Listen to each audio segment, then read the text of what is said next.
رشتے مفت نہیں ملتے، مفت تو ہوا بھی نہیں ملتی۔ ایک سانس بھی تب آتا ہے جب سانس چھوڑ جاتا ہے۔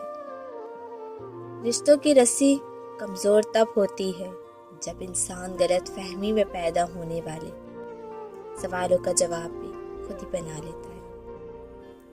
رشتے خراب ہونے کی ایک وجہ یہ بھی ہوتی ہے کہ لوگ جھکنا پسند نہیں کرتے۔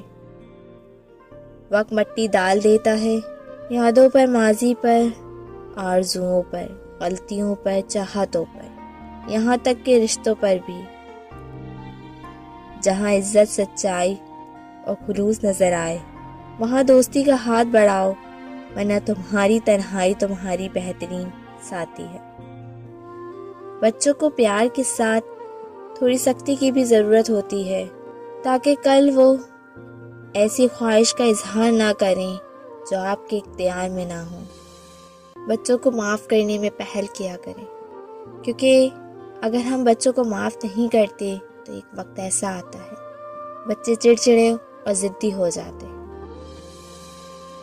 شک کی دیمک صدیوں پرانی تعلقات کو بھی ہمیشہ کے لیے کھوکھلا کر دیتی ہے۔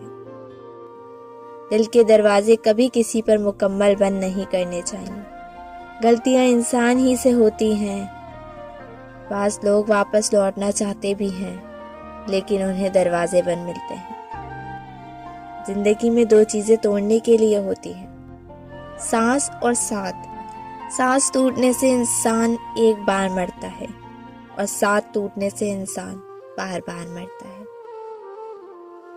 رشتے توڑنے کا مشورہ تو کوئی بھی نہیں دے سکتا، مگر رشتے جوڑنے اور نبھانے کی ترغیب کوئی باشعور شخص ہی دے سکتا ہے۔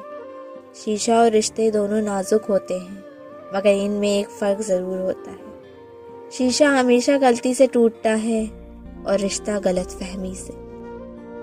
رشتے اور شیشے دونوں ہی انسانی غفلت سے ٹوٹتے ہیں۔ ہمیں یاد رکھنا چاہیے کہ شیشے کا متبادل مل جاتا ہے مگر رشتے کا متبادل نہیں ملتا۔ ماں باپ کو اپنے بچوں کا ہمیشہ دوست ہونا چاہیے تاکہ اگر بچوں کو کوئی بات کہنی ہو تو وہ ماں باپ سے شیئر کریں۔